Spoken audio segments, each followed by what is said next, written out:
मैं आपसे तो पहले तो मैं वजाहत करना चाहूँगा कि आप मुझे लगे तेज़ बोल रहे थे उर्दू, आप मेरा ख्याल है महाजर बरादरी के हैं। सबसे पहले मैं कहना चाहूँगा #स्टॉप सिंधी हेट।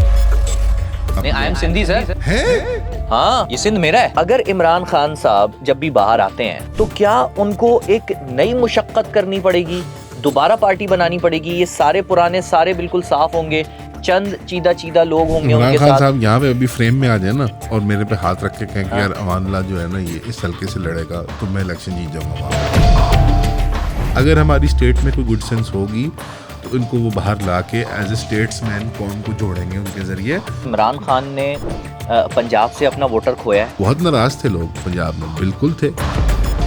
अजीब सी बात है लेकिन लाहौर में, पंजाब के बड़े शहरों में कचरे को देख के लोग नाराज होते हैं कि भाई ये क्या हुआ, कचरा इकट्ठा हो गया। छेड़ दिया आपने, मुझे छेड़ दिया। सॉरी यार, सॉरी। नहीं, आपने मुझे कह दिया सर कि कचरे को देख के वहाँ लोग नाराज होते हैं। आप लोग तो जीने के आदी हो गए उसमें, कराची वाले। आप उन लोगों के बच्चे हो जिन्होंने हमें पढ़ना लिखना सिखाया है, इस मुल्क की बुनियाद डाली आपके बड़ों ने। पढ़ लिखे तो वही लोग होते थे, हम तो पढ़ लिखे नहीं होते थे ना पंजाब में ना खैबर। चूंकि आप दिल और जान है उस बैटरी का जो पाकिस्तान है, ठीक है, कराची, आप लोग जुगाड़ू लोग हो, ये गलत है। ये सियासी हल नहीं है, आपको लड़ना पड़ेगा कराची के लिए। कराची एक फॉरेन पॉलिसी फेलियर भी है हमारी रियासत का, हिसाब कर लें। कराची को आग लगी तो दुबई आबाद हुआ। अगर मैंने ये बात कही है तो मैं दिल आज़ारी के लिए नहीं कही थी, लेकिन हकीकी आप कह लें गुस्से के साथ, वैनम के साथ कहिए कि कराची वालों को कराची वाला बनना होगा ना, आप सिंधी नहीं है। आपको लाहौर में सूबा मिल जाता है तो क्या फ़ायदा होगा, और हमें कराची में मिल जाता है तो क्या फ़ायदा होगा? लाहौर से भी छोटा होना चाहिए एडमिनिस्ट्रेटिव यूनिट। तो लाहौर के अंदर भी तो मोहल्ले हैं हज़ारों। वो असल में एड्रेसल अवाम के लिए था भी नहीं, वो उस सियासी क्लास के लिए था कि जिसको बताया जा रहा था कि अब तुम्हारे साथ ये होने जा रहा है। ये सियासी मौत पीपल्स पार्टी और नून लीग ने अपने हाथों तैयार किया। उनसे फ्रैंक गपशप में उन्होंने यही कहा था कि नून लीग फिनिश्ड है। मैंने कहा पीपल्स पार्टी में अभी भी जान है, तो कहने लगे नहीं, वो भी फिनिश्ड है। अगर उनके सिंध में जो स्टेट का हाथ है उनके ऊपर वो हट जाएगा तो वो भी सिस्टम धड़ाम से कोलैप्स कर जाएगा। तो क्या जो इख्तिदार में बैठे हुए हैं ये बात कह लेना ठीक है कि उनको अवाम ने चुना है, या अवाम से डायरेक्ट सवाल होगा जिसको कहते हैं रेफरेंडम? हकीकत ये कि सियासी लीडरशिप क्लास के खिलाफ ये एक्शन है और उन्हें बर्दाश्त नहीं हो रहा, और शायद वो चाह रहे हैं कि अवाम उनकी और रियासत के दरमियान आ जाए, जबकि अवाम थक चुकी है। आप बिल्कुल दुरुस्त फरमा रहे हैं। सिंध की अवाम, पंजाब की अवाम कोई नहीं आने वाली नून लीग पीपल्स पार्टी को बचाने। आपकी बात दुरुस्त है। जब प्रेस कॉन्फ्रेंस वगैरह होती है ना, तो अतराफ में जो रिपोर्टर्स होते हैं तो वो होते हैं जो कि थोड़ा यानी कि बढ़ावा देते हैं। सर ये लें बॉल, छक्का मारें सर, हमारी लाशों पे से गिर के सूबा बनेगा सर। सिंध वाले कहते हैं, सिंध के अवाम कहते हैं, सीएम ने बोला भाई एक मिनट भाई, किसकी लाशों से गिर के सूबा बनेगा भाई? नहीं, सिंध के अवाम ऐसा नहीं कहते। करीब बिलावल साहब जो हैं वो सियासत से अपने आप को एग्जिट कर लेंगे। प्लस पाकिस्तान में कल्चर है 2.5-3 साल के अंदर अंदर हमारी रियासत जो है वो जरा शेकअप करती होती है। मुझे ऐसा लगता है कि इस बार ये सिर्फ शेकअप नहीं है। नहीं, इस मामले को लेकर तो मैं इत्तेफाक करता हूँ, इनके बारे में इनको बहुत संजीदगी है कि ये हम कर लेंगे तो हम कामयाब हो जाएंगे। जो पॉलिटिशियंस, जो सियासतदान हम पर हुक्मरानी कर रहे हैं, जिनका हमारे टैक्स का पैसा जिनके पास जा रहा है और जिस पर वो अयाशी कर रहे हैं, वो सियासतदान पाकिस्तान के वजूद से किराहियत रखते हैं। अक्सर व बेशतर।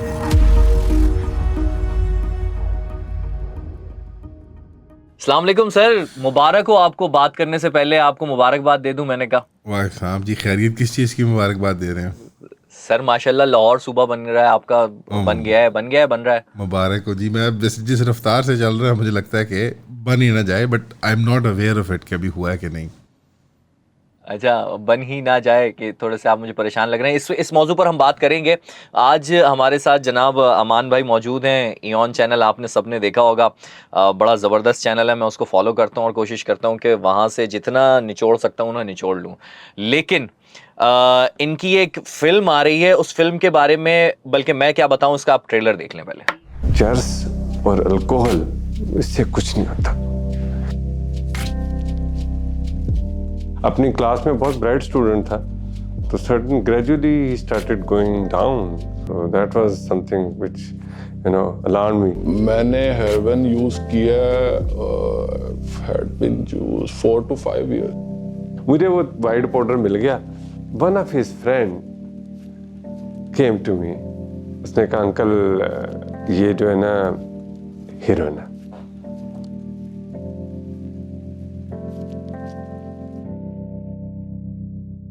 सर बड़ा सुपर आपने ट्रेलर निकाला था। अल्लाह करे जी, बस दुआ क्या करें। बताएंगे इसके बारे में, क्या सीन है इसका? ये जो आपका ट्रेलर है, ये फिल्म कहाँ आ रही है, क्या सीन है इसका? डॉक्यूमेंट्री फिल्म है, किस टाइप की होगी? बाय द टाइम ये आप प्रोग्राम जब देखेंगे थिंक 5 में मौजम भाई के साथ, तो ये फिल्म निकल चुकी होगी, रिलीज हो चुकी होगी। अच्छा ये अच्छा। ईऑन अपडेट चैनल पे आएगी, हमारा वो एक मेन सॉर्ट ऑफ सबसे पॉपुलर चैनल है। और फिल्म का सही है। नाम जो है वो है अंकल ये हेरोइन है। और वो जाहिर बात है ट्रेलर में भी, वो टीज़र के अंदर भी इशारा मौजूद है ओके ओके कि ओके क्यों ओके। फिल्म जो है वो ईऑन के अंदर सारी जो फैमिली है हमारी, जो टीम मेंबर्स हैं, और मैट्रिक्स के अंदर भी काफ़ी लोग से कम्युनिकेशन होती है। तो पिछले 30-40 साल के अंदर जो ख़ास तौर पे वॉर ऑन टेरर के ज़माने में ड्रग्स 20 साल 25 साल में जो आए थे, उसका एक बहुत बड़ा इम्पैक्ट हमारी लाइफ्स पे हुआ है, ख़ास तौर पे पंजाब के अंदर। कराची के बारे में मैं नहीं कह सकता, बट पंजाब और खैबर के अंदर एक बहुत बड़ा हेरोइन एपिडेमिक हुआ करता था। और अब वो रिप्लेस हो रहा है मेथ एपिडेमिक से, यानी वही ड्रग वो जो है सिंथेटिक मेथलेमीन पे आ गया। तो सब के सब रिश्ते के ना कोई रिश्तेदार, अजीज़, मोहल्लेदार, दोस्त, स्कूल का, वो या तो फौत हुआ है, या तो एक वो रिकवरिंग एडिक्ट है, या वो कम से कम एक फैमिली की ज़िंदगी बर्बाद कर गया है। तो वो बहुत क्लोज है हम सब के एक इमोशनल जो मामला है। तो पाकिस्तान में बहुत ज़्यादा फिल्में बनती हैं ड्रग्स के बारे में, बट वो ड्रग्स की ज़्यादा वो जो स्टिंग ऑपरेशन होते हैं कि पकड़ लिए, दकड़ लिए, यहाँ से निकाल लिए, वहाँ से निकाल लिए। हमने फिल्म बनाई है एडिक्शन और रिकवरी के बारे में, बिकॉज वो Social एस्पेक्ट है awareness। जो इतना मेड फॉर टीवी नहीं है, इतना हॉट नहीं होता, वो इतना इतना वो नहीं होता ना, एक्शन पैक्ट नहीं होता कि पुलिस की रेड डल रही है और ये हो रहा है। तो ज़्यादा जो सैड और सॉम्बर पार्ट्स हैं ड्रग्स के बारे में, और उसके जो उसकी इकॉनमी है उसके बारे में, क्या क्या क्या काम करने पड़ते हैं एडिक्ट को, अच्छे भले घर से आने वाला, और क्या क्या आगे उसके फिर वो लाइफ कैसे चेंज करती है, तो उसके बारे में फ़िल्म है। और दूसरी बात ये कि ये टोटली फाइनेंस की गई है हमारी जो मेंबरशिप मॉडल है उसके ज़रिए, यानी इसकी तमाम की तमाम प्रोडक्शन कॉस्ट जो है वो मैट्रिक्स मेंबर्स की सब्सक्रिप्शन के ज़रिए पे हुई है। Okay wow. तो ये फिल्म वाओ, का जो great है। घंटा है मेन, वो पब्लिक को रिलीज़ होगा, और बाकी 7-8 घंटे की जो एक्स्ट्रा इंटरव्यूज़ और फुटेज हैं वो मैट्रिक्स के हमारे मेंबरशिप एक्सक्लूसिव में जाएंगी। तो वो एक है, ओके बट ओके। और ये कितनी देर की बनाई है आपने फिल्म? फिल्म तो घंटे की है, बट अब around 8 to 9 hours of extra footage है, लोगों के इंटरव्यूज़ हैं इसमें। For example ASP Sherbano Naqvi साहिबा, सेलिब्रिटी पुलिस ऑफिसर हैं, Okay। उनका एक बड़ा तफसीली इंटरव्यू है, वो सिर्फ मेंबर्स को अवेलेबल होगा ऑब्वियसली, बिकॉज सारी चीज़ें हम अच्छा। फ्री में इतना ही मिलेगा, you know. Okay wow wow great. अच्छा हमने भी एक बनाई थी चर्सियों का पाकिस्तान के नाम से। अच्छा, इसका पहला इनके नाम main bye the way channel पर। नशा आजम था इस फिल्म का, उन्होंने चेंज किया था। नशा आजम। हाँ, और चेंज किया था कि नहीं ओ। यार ये बहुत ज़्यादा, ऐसे हेरोइन को नशा आजम, यानी हमने कहा ये हाँ मतलब हीरोइन ही है नशा आजम या कुछ और? यार हम क्या डिस्कस बट चले यार आपने। लेकिन एक बात बताऊं जी सर। आपको अमान भाई, इसमें जो सबसे बड़ी प्रॉब्लम देखी है ना मैंने, जी सर। वो देखी है रिहेबिलिट। भाई हम सूबों पे बात करने बैठे हैं, लेकिन अब ये बात निकल पड़ी है, तो क्योंकि सोशल अवेयरनेस के लिए अमान भाई भी काम करते हैं, हम भी करते हैं, तो अभी एक बात हमारे तवज्जुह से चली जाए। सर रिकवरी के लिए रिहेबिलिटेशन सेंटर्स पाकिस्तान में बहुत ही कम है। मैं अपनी कराची की बात करता हूँ। पिछले दिनों हमारी एक बेचारी घरों में काम करने वाली जो होती हैं ना, उनका बच्चा था, जी सर। उसको कहीं से वो एडिक्ट हो गया था, उसकी हालत बहुत बुरी थी। मैंने बड़ी कोशिशें की सर कि उस बेचारी का जो है वो कहीं पर एडमिशन इतना हो जाए कि उसको फिजिबल हो, जी। थोड़ा बहुत हम दे दें। अब हम तो ये भी नहीं है ना कि हम भी जो है वो 50,000 75,000 लाख रुपए महीना हम भी दे रहे जाहिर होंगे उसके बात है। बच्चे की। कोई भी नहीं करता ऐसा। हो ही नहीं सकता। लेकिन सर वो उस बेचारी को कहीं भी उसकी बिसात के मुताबिक 5-10 हज़ार रुपए में कहीं नहीं मिला। नहीं। हमारे पास ईदी में कोई नाम ले रहा हूं मैं, हमारे पास ईदी में कोई अच्छी सहूलत नहीं है, वहां से लोग भाग जाते हैं। एक और के लिए राब्ता करवाया मैंने, तो ईदी में राब्ता किया, पता लगा नहीं यार यहाँ पे नहीं रखवाना, कल को हमारे गले पड़ जाओगे कि तुम मीडिया वाले हो कि भाग गया बच्चा, क्योंकि यहाँ से लोग भाग जाते हैं। जी। छिपा में कोई अच्छी सहूलत नहीं है। जितने हमारे एनजीओज हैं या हुकूमती इदारे हैं, कोई रिहेबिलिटेशन ऐसा नहीं है कि आप सुकून से अपने बच्चे को छोड़ के चले जाएं और फिर उसके बाद पता हो हाँ जी इसकी ट्रीटमेंट चल रही है। जी। हुकूमती इदारे कोई ऐसे फ्री में नहीं कर रहे हैं, प्राइवेट हैं वो। अब वो प्राइवेट में जो बेचारा जिसका बच्चा चर्च पे लगा है, वो ज़रूरी नहीं है ना कि अमीर का बच्चा हो, इलीट का बच्चा हो, ज़रूरी नहीं। इलीट वाले लगते हैं, हमने जो दिखाया, आपने भी दिखाया होगा इसमें ज़रूर।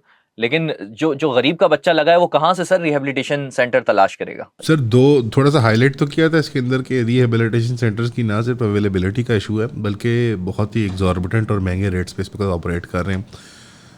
पब्लिकली इसको ऑपरेट करना एनजीओ के ज़रिए फीजिबल है, मुमकिन है, लेकिन बहुत ज़्यादा तरद्दुद रिक्वायर करता है। यानी बहुत बड़ा एक जतन रिक्वायर्ड है कि आप एक बड़े पैमाने के ऊपर इनको ऑपरेट कर सकें। जैसे आपने फरमाया कि क्योंकि आप एक लाइव डायनामिक इंसान के साथ डील कर रहे हैं, वो भाग जाए, कैद तो नहीं हुई ना उसकी, यानी कानूनी तौर पर उसको वहाँ होल्ड करना प्रैक्टिकली इम्पॉसिबल है। कानून तो कहता है वो आज़ाद है, और ये कानून का भी एक ग्रे एरिया। ASB शिरबानो के इंटरव्यू मुझे याद है, उन्होंने बताया था कि एक पॉइंट आया था लाहौर में, उन्हें एक हुक्म मिला था कि यहाँ इन मेन एरिया से 3-4 बड़ी शाहराहों से, कुरंगियों से इनको उठा लो, जो हेरोइन के एडिक्ट्स हैं और जो राह पड़े हुए बिल्कुल जिस तरह बेहोश हाल जो हैं। तो उन्होंने सिपाहियों ने इनकार कर दिया, बिकॉज उनको एडिक्ट्स जो हैं वो नीडल से हमले करते थे उन पे, कि जो जो उनके नीडल्स हैं। Oh my God. तो सिपाही इतने डर जाते थे कि यार यहाँ से कोई ऐसा मर्ज हम पकड़ लें या क्या हो जाए, तो ये तो पागल होते हैं। धूप ना इनको धूप लगती है, ना सर्दी लगती है, ना भूख लगती है, ना प्यास लगती है, तो हम तो आदमी हैं। सारी बात, एक एडिक्ट ऐसी साइकोलॉजिकल स्टेट में होता है कि उसको काबू करना है, जैसे वो सिरिंज मार रहे हैं, वो सिरिंज वो आगे से इनको। तो बड़ी एक डार्क कॉमेडी है एक किस्म की, क्योंकि कानून ओह माय गॉड और हेल्थ सर्विसेज के दरमियान कुछ रिक्वायर्ड है ना। यानी कानून की शिद्दत और सख्ती भी चाहिए आपको, लेकिन हेल्थ सर्विसेज की नरमी और वसी पैमाना भी चाहिए कि सदकात और ज़कात और खैरात से फिर कुछ शर्म के भी अनासर हैं, कि शेम और कुछ ना ज़रा डिग्निटी और मेरी फैमिली की इज़्ज़त और ये और वो, कि मैं घर में इसको बांध लूँगा और मैं मतलब मोहल्ले से लोग बुला के इसकी पिटाई करूँगा, तो ये करूँगा तो वो करूँगा। वो रूट कॉज जो है ना साइकोलॉजिकल, वो हेरोइन एडिक्शन या कोई भी मैथ एडिक्शन हो, उसको एड्रेस करना ज़रूरी होता है। बहरहाल सर, टॉपिक पे आ जाते हैं आज वाले सूबा। सर ये बताएं कि मोहसिन नकवी साहब का बयान आता है, बयान आने के अभी मेरा ख्याल है कोई 15-20 दिन ही हुए हैं। 20 दिन बाद ही ये बहस माशाल्लाह पार्लियामेंट में पहुंच गई है, बड़ी तेज़ी से चल रही है। आपको लाहौर में सूबा मिल जाता है तो क्या फ़ायदा होगा, और हमें कराची में मिल जाता है तो क्या फ़ायदा होगा? कोई, मैं इस पर सिंपल बात ये कर रहा हूँ, मैं जिससे भी बात कर रहा हूँ, मैं ये बात कर रहा हूँ कि भाई मुझे ये बताओ, आवाम का क्या फ़ायदा है इसमें? आवाम का फ़ायदा है या नहीं है? इस पर वक्त ज़ाया करना है या नहीं करना? आवाम का फ़ायदा होता है या नहीं होता? देखें, सूबे को सियासी फुटबॉल बनाना मकसद है। एडमिनिस्ट्रेटिव यूनिट तो मैं कहता हूँ लाहौर से भी छोटे होने चाहिए, बल्कि लाहौर के अंदर मज़ीद, यानी लाहौर से भी छोटा होना चाहिए एडमिनिस्ट्रेटिव यूनिट। तो लाहौर के अंदर भी तो महल्ले हैं हज़ारों। लाहौर को एक अकेला, यानी अगर आप मुझे बताएं मुर्तज़ा वहाब एक सेन आदमी लगता है आपको कि उसने इत्तेफाक कर लिया, कोई भी मेयर कराची हो कि वो इत्तेफाक कर ले कि मैं इस पूरे को चलाऊँगा? यानी इस एक इंटेलिजेंट बात नहीं है ये कहना कि मैं इस पूरे को चला के तुम्हें दिखाऊंगा। कोई भी नहीं कर सकता। मुर्तज़ा वहाब साहब तो स्पेशली नहीं कर सकते, मैं कह रहा हूँ कोई भी नहीं कर सकता। अगर राइटफुल लोग जो इलेक्ट हुए थे जमात इस्लामी के, अगर हाफिज़ साहब आ भी जाते, जमात वाले हाफिज़ साहब अगर वो आ भी जाते, तो क्या कराची पूरी तरह मैनेज हो सकता है? क्या ये कोई यानी जहनी एक सेन आदमी आपको कहे कि हाँ ये मैं करके दिखाऊंगा तुम्हें? और मतलब ठीक है, मुस्तफ़ा कमाल साहब ने एक बड़ी मेहनत की, नो डाउट एक बड़ी मेहनत की, लेकिन आप देख लें कि वो एक पॉसिबल टास्क नहीं है। यानी हम एक पाकिस्तान में मसला ये है कि हम इम्पॉसिबल टास्क को सरअंजाम देने की कोशिश करते हैं और फिर तमाम रिसोर्सेज जलाते हैं उसको करने के लिए। अगर एडमिनिस्ट्रेटिव यूनिट्स की हद तक बात है तो फिर तो भाई मोहल्ले यूनियन काउंसिल और ये सारा होना चाहिए। मसला ये है कि जब आप सूबा कहते हैं ना, तब एक बहुत बड़ा पेंडोरास बॉक्स खोलते हैं, जो इस वक्त खोलने की ख्वाहिश है एक्चुअली रियासत की। जो मोहसिन नकवी साहब जो बात कर रहे हैं, क्या फ़र्क है एडमिनिस्ट्रेटिव यूनिट और सूबे में? सर मोहसिन नकवी का जुमला ये था कि एडमिनिस्ट्रेटिव यूनिट आपको बनाने पड़ेंगे जिन्हें आप सूबा भी कह सकते हैं। उन्होंने कहा जिन्हें आप सूबा भी कह सकते हैं।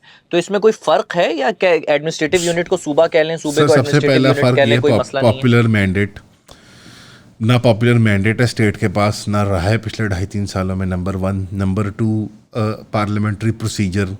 मोहसिन नकवी साहब एक अनइलेक्टेड ऑफिशियल है, इंटीरियर मिनिस्टर हैं, पीसीबी को भी चला रहे हैं, कोई हॉकी बोर्ड भी देना तो दे दें उनको।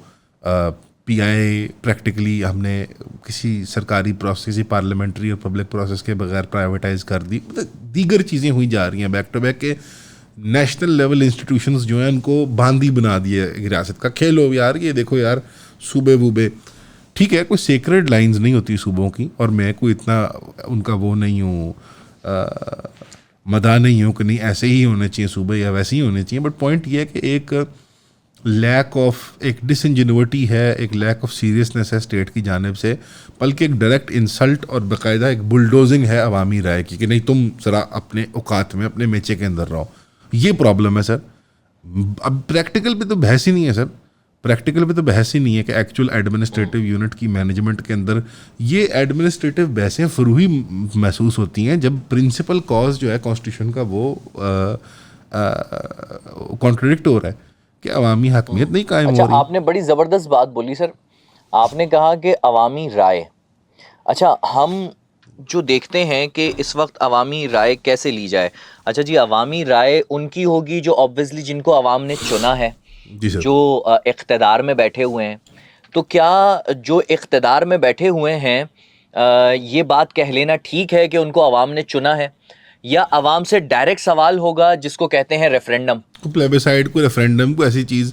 सर मुझे पहले आप ये बताएं कि मोहसिन नकवी साहब ने जो 20 दिन पहले तकरीर की, 15 दिन पहले तकरीर की, वो ऐसी तरह KFC वाले जो बाबा जी हैं, वो मुछी दाढ़ी वाले, वो बाहर आके कहें कि यार पिछले चंद सालों में मुर्गियों के साथ बड़ा जुल्म किया है यार, बहुत ही जुल्म हो गया, अब हम मुर्गियों के लिए एक इंसाफ का निज़ाम फराहम करेंगे और इनके लिए एक रास्ता निकालेंगे। मतलब आप KFC वाले बाबा जी हैं आप कसाब है मुर्गियों के लिए, तो मतलब इट इज़ वो वाली बात है कि pot calling the kettle black, अंग्रेजी में इसको कहते हैं कि ये नामुनासिब अंदाज़े बयान है और अंदाज़ है अवाम को एड्रेस करने का। वो असल में एड्रेसल अवाम के लिए था भी नहीं, वो उस सियासी क्लास के लिए था कि जिसको बताया जा रहा था कि अब तुम्हारे साथ ये होने जा रहा है। ये सियासी मौत पीपल्स पार्टी और नून लीग ने अपने हाथों तैयार किया। मैंने खाकान अब्बासी साहब को हमने 2 दफ़ा इंटरव्यू किया, मेरे भाई ने किया था, असदुल्ला भाई ने, लेकिन कुछ मौका मिलता है आगे पीछे बैठने का प्रोग्राम से पहले और बाद में। मेरा जो हल्का मेरा गांव उनके उस हल्के के अंदर आता है, तो हमारी कॉमन ज़ुबान है पोटोहारी, वो भी अब्बासी हैं, मैं राजपूत हूँ, तो एक हमारी उनसे फ्रैंक गपशप में उन्होंने यही कहा था कि नून लीग फिनिश्ड है। मैंने कहा सर पीपल्स पार्टी में अभी भी जान है, तो कहने लगे नहीं वो भी फिनिश्ड है। अगर उनके सिंध में जो स्टेट का हाथ है उनके ऊपर, जिसके ज़रिए वो फाइनेंशियल डिस्पर्सल्स करते हैं, बिस प्रोग्राम्स हों या कोई और सरकारी नौकरियाँ हों या कुछ मराहत हों, वो हट जाएगा तो वो भी सिस्टम धड़ाम से कलैप्स कर जाएगा। बल्कि सिंधी लिसानी कौमी इस तरह की जो तहरीकें हैं और सियासी तहरीकें हैं वो रियासत को ज़्यादा सूटेबल लगेंगी कि छोटे छोटे लेवल के ऊपर वो एरिया को मैनेज करें सो ऑन। और कराची में है ये है, जमात मौजूद है कि वो जमात तो तैयार खड़ी है कि मैं अब भी आओ अवाम का मैंडेट मैं सब प्लांट करता हूँ, साइड पे करो PTI साइड पे। जमात का पुराना जो मसला है कि प्रिंसिपल जमहूरियत के साथ चल नहीं पाते, खड़े नहीं हो पाते, उनके अंदर वो वो एक इशू है कि वो डिलीवरी सर्विस एडमिनिस्ट्रेशन उस तरफ उनका जहन जाता है। ठीक है, बहरहाल एक बहस है, लंबी कर सकते हैं। तो पीपल्स पार्टी और नून लीग किस चीज़ के पाले में है? में नज़र आया कि आप सोचें एक स्टेट की साइकी की तरफ सोचें कि जो टेक्नोक्रेट्स, जो सिविल ब्यूरोक्रेट्स और जो फौजी हजरात रियासत को चला रहे हैं, एक्चुअली फॉरेन पॉलिसी बना रहे हैं, इन्वेस्टमेंट को देख रहे हैं, डिफेंस पॉलिसी बना रहे हैं, इंटीरियर पॉलिसी, यार पुलिस तक चला रहे हैं, मतलब पुलिस का निज़ाम तक वो चला रहे हैं। तो जब ये सारा कुछ मैनेज कर रहे हैं तो आपने में देखा कि नून लीग के आला हुक्काम किसी और तरफ निकल गए, पीपल्स पार्टी की किसी और तरफ निकल गए और सारे झूले लेने लग गए पाकिस्तान की फतह की बुनियाद पे। और वो झूले कोई अमेरिका के किसी थिंक टैंक में जाके ले रहा है, कोई लंदन के किसी बड़े बिजनेस हाउस में जाके ले रहा है, वो पाकिस्तान के लिए नहीं, वो ज़ाती और नून लीग के ताल्लुकात और पीपल्स पार्टी के ताल्लुकात और मरासिम बनाए जा रहे थे उस फतह की बुनियाद पे। तो स्टेट की पॉइंट ऑफ व्यू से कि यार ये चले हुए कारतूस भी हमारे अब पुराने हो गए हैं, तो इनको भी ज़रा शेकअप करते रहना चाहिए। प्लस पाकिस्तान में कल्चर है 2.5-3 साल के अंदर अंदर हमारी रियासत जो है वो ज़रा शेकअप करती होती है। और साल से आपको अंदाज़ा है कि मीडिया कॉरिडोर हों या बड़े ड्राइंग रूम हो, यही बात हो रही है कि नहीं अभी कुछ करेंगे नून लीग के बारे में अभी। सो वो जो एक पॉलिटिकल सिस्टम सेटल कर गया है। एक मिनट, आप कह रहे हैं ये सिर्फ एक शेकअप है?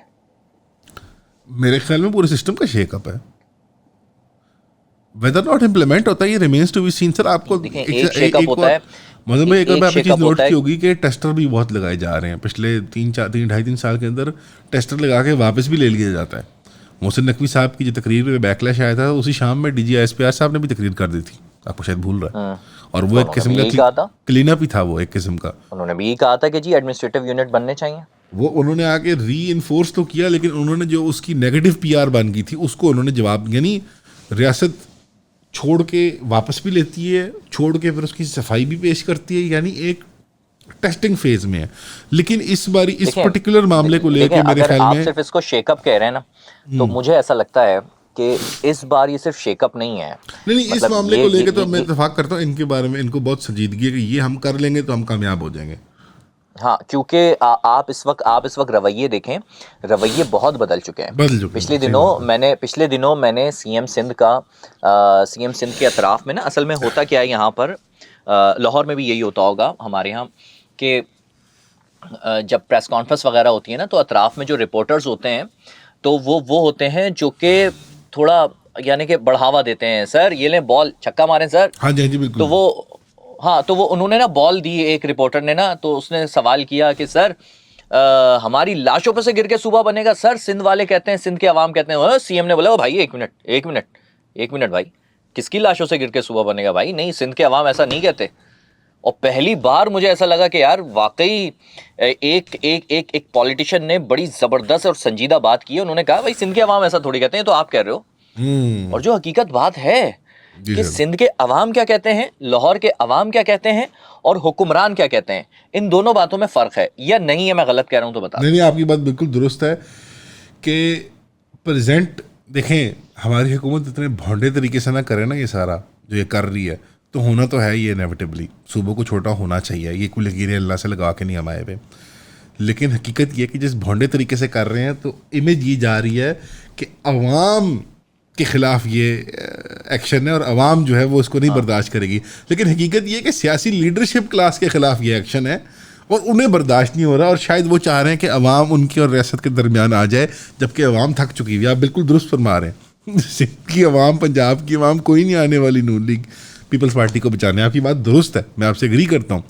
शेकअप में उस सेंस में नहीं करते कि ये इसको फॉलो थ्रू नहीं करेंगे, फॉलो थ्रू करेंगे, ये होएगा अमल, मेरे ख्याल में इनका इरादा पक्का है। लेकिन है तो शेकअप ही मकसद है सियासी क्लास को ही झंझोड़ना और उनको अपने ओहदों से उठाना और आगे पीछे शफल करना और ये सारा करना। देखिए केस तो पंजाब में मैं बात करता हूँ, केस तो बिल्ट है इनके खिलाफ, मरीम साहबा के खिलाफ CCD का पूरा मुकदमा है। और अच्छा, देखिए CCD का जो पूरा मुकदमा है हमेशा यही होता है, 2-3 साल आपकी वाह वाह होती है, आपको थपकी मिलती है, आपके ब्यूरोक्रेट्स कहते हैं मैम आपने जो आज तकरीर की थी ना अवाम, अब आपको कौम की माँ उन्होंने माना है आपको कौम, ठीक है, और वगैरह वगैरह वगैरह। आपने 2 से 3 हज़ार जो मर्डर्स किए हैं एक्स्ट्रा जुडिशल, वो सारे के सारे ऑन रिकॉर्ड हैं, वो बनी जा रहे हैं केस, और एक दिन आपके खिलाफ खोल दिए जाएंगे, ये हकीकत है। इसी तरह आपके पास जो कुछ महकमों की कुछ फाइनेंशियल मिसगिविंग्स हैं, फिर मिलते हैं जो ये करोड़ों और अरबों रुपए की एडवर्टीजमेंट करती है पंजाब हुकूमत, इसका कहीं बिल नहीं बन रहा आपको लगता है? माजरत के साथ, बट जो आप सारे ही इन्फ्लुएंसर लाहौर में हो या कराची में हो, आपके कराची में भी बैठ के बताते हैं कि स्मॉग ख़त्म हो गई है लाहौर के अंदर, आपके कराची के अंदर बैठ के बताते हैं इन्फ्लुएंसर के मरीम साहबा ने पंजाब में होम डिलीवरी सर्विस शुरू कर दी है ID कार्ड की और ये सब चीज़ों की। लाहौर में बैठ के आपका आदमी बताता है कि बेनज़ीर इनकम सपोर्ट कितनी बेहतरीन चल रही है, ठीक है ना? सर ये कैसे मिलता है इन्फ्लुएंसर्स को, ये ऐड कैसे मिलते हैं? या आप शामियाने के पीछे आएगा, मैं बताऊंगा ये आप भी जानते हैं, मैं भी जानता हूँ कैसे मिलते हैं और कौन डिस्ट्रीब्यूट करता है और कैसे डिस्ट्रीब्यूट होता है। लेकिन कहीं रिकॉर्ड बन रहा है सर, ये ऑडिट कहीं ना कहीं बन रहा है। माय पॉइंट इज कि जो मवाद है, जो मटेरियल है टू इनको चैलेंज करने का, माज़रत तो मैं ज़ुकाम हुआ है, इनको चैलेंज करने का वो रियासत के पास मौजूद है। ये अब फाइनल हथकंडा बन सकता है। पंजाब में नून लीग इसकी रेजिस्टेंस कम दिखाएगी, पीपल्स पार्टी ज़्यादा दिखाएगी मेरे ख्याल में। नून लीग के पल्ले कुछ रहा ही नहीं है। अच्छा, क्या मुझे एक बात बताएं, एक बात समझाएं मुझे। यहाँ मैं कराची में तो बहुत सवाल करता हूँ, आज बड़ा ज़बरदस्त मौका मिल गया कि आप लाहौर में बैठे हुए और आपसे भी ये सवाल कर दूँ मैं। देखिए लाहौर में नून लीग ने डिलीवर किया है, हर शहर में, सही है। अब ये बात एक बहस अलग है कि यार बाकी सूबों को बाकी अभी सूबे बने नहीं है, बाकी जो है डिवीजन्स को नहीं दिया और उनको नहीं दिया, ये बात एक अलग है, ये बात काबिल कबूल मानने वाली है। लेकिन तो क्या नून लीग वहां लाहौर तक महदूद हो जाएगी? लेकिन यहाँ सिंध में तो कहीं भी डिलीवर नहीं हुआ ना सर। नहीं, एक तो ये बात, कराची में डिलीवर हुआ, ना हैदराबाद में डिलीवर हुआ, ना सक्खर में डिलीवर हुआ, ना नवाबशाह में, मां सिवाय एक जो मैं बता दूं, हेल्थ पर कुछ काम जी, हुआ पिछले है। दिनों अस्पताल बनाए हैं इन्होंने, कि हम याद है बिलावल ने दौरे भी किए थे, हेल्थ पर काम हुआ है सर। यहाँ पे मैं आपसे तो पहले तो मैं वजाहत करना चाहूँगा कि आप मुझे लगे तेज़ बोल रहे थे उर्दू, आप मेरा ख्याल है महाजर बरादरी के हैं। सबसे पहले मैं कहना चाहूँगा #StopSindhiHate, सबसे पहले ये मैं कहना चाहूँगा कि आप बिल्कुल सही बात है। बुनियादी तौर पे आप नहीं, आई एम सिंधी सर। हैं? हाँ, अबे नहीं यार, नहीं, मैं आया हिजरत करके हूँ, हाँ। लेकिन सिंध में आया हूँ तो मैं सिंधी हूँ। नहीं मैं तो ठट्ठा कर सिंध रहा मेरा है। मैं तो शरारत कर रहा था, मैं तो आपको छेड़ रहा था। तो पहले तो मैं कहना चाहूँगा स्टॉप सिंधी हेट। ये जो लोग हैं ना, ये जो कराची वाले, हाँ, ये सिंध की पुरानी जो 4-5 हज़ार साल तारीख है उसको ख़राब करना चाहते हैं। पहले तो मैं बताना चाहूँगा। दूसरा ये कि मैं इत्तेफाक नहीं करता इस बात से, पंजाब में बहुत शहरों में डिलीवर किया गया और क्लासिकली किया गया, 90s ऑनवर्ड्स किया जा रहा है। सियालकोट आज अपना एयरपोर्ट है और एक कामयाब ताजर कम्युनिटी है वहाँ पर, ठीक है, उन्होंने खुद बनाया, बट सियालकोट एक फंक्शनल टियर 2 सिटी है। फैसलाबाद है, गुजरांवाला है। इट्स नॉट दैट पंजाब में और शहरों में काम नहीं हुआ है। टैक्सिला में बड़ी शानदार काम हुआ है, वहाँ बड़ी बेहतरीन प्रिजर्वेशन हो गई है। नॉर्थ पंजाब में भी देख, इवन साउथ पंजाब वाली बात, एक मिथोलॉजी उन्होंने बनाई हुई है कि वो सराइकी बेल्ट बिल्कुल इग्नोर्ड है। बिल्कुल ऐसी बात नहीं, उस पर भी बड़ा फोकस करके काम किया। नून लीग को जी ऑब्वियसली उस लेवल पे, सियासी लेवल पे नहीं कि वो जिस तरह उनका नॉर्थ पंजाब में जिस तरह कब्जा है नून लीग का, मतलब वो देखिए नहीं। ना, वो तो लाहौर से मवाजना करते होंगे ना भाई, वो जाहिर तो बात लाहौर है, से जाहिर मवाजना बात करते होंगे ना कि यार आप लाहौर जैसा क्यों नहीं बनाया आपने हमें। मवाजना तो हम भी करते हैं कि यार हमें भी लाहौर जैसा क्यों नहीं बनाया। मैं पिछले साल 1 साल हो गया मुझे, मैं तो पिछले 1 साल से 12 से 18 घंटे काम कर रहा हूँ, तो मुझे तो मौका ही नहीं मिलता शहर से बाहर निकलने का। थोड़ा बहुत ये कि आना जाना, लेकिन ये कि पिछले साल मैं लाहौर घूमने का मौका मिला था, तो मैं सर देखकर हैरान रह गया था जो लाहौर बना हुआ है। जाहिर बात है। ठीक है ना, तो मैं समझना ये बुनियादी तौर पे पंजाब के अंदर तो नून लीग को जितना नून पीपल्स पार्टी के पास सिर्फ रेटरिक है, ब्लस्टर है, वो ये कि हम सिंधी कौमियत का और वो नेशनलिज्म का और लिसानी कौमी नेशनलिज्म का वो कार्ड खेलेंगे। अब उनका वही कार्ड है, वो कार्ड खेलेंगे। लेकिन जैसे आपने अभी खुद फरमाया कि सीएम साहब पहले ही थोड़े बिदक गए हैं, थोड़े से पीछे हट गए हैं कि नहीं भाई ये सब नहीं, तो शायद may be they will go along with it, I don't know. But एक पिछले दिनों बड़ी अजीब व गरीब, पता नहीं किसके प्रोग्राम में ये बात की जा रही थी, कौन ये स्टेटमेंट दे रहा था कि अनकरीब बिलावल साहब जो हैं वो सियासत से अपने आप को एग्जिट कर लेंगे। ये अच्छा? हाँ, परसों तरसों किसी ने स्टेटमेंट नहीं, ऐसा नहीं हो सकता। नहीं यार, लिटरली मैंने कल परसों किसी की स्टेटमेंट देखी है, कोई तजिया निगार ही है ऐसे ही, कोई मतलब अंकल जो ड्राइंग रूम में बैठे होते हैं हमारे, टीवी चैनल पे। यार ऐसे ही होगा, हो नहीं सकता ना सर, ऐसा हो नहीं सकता।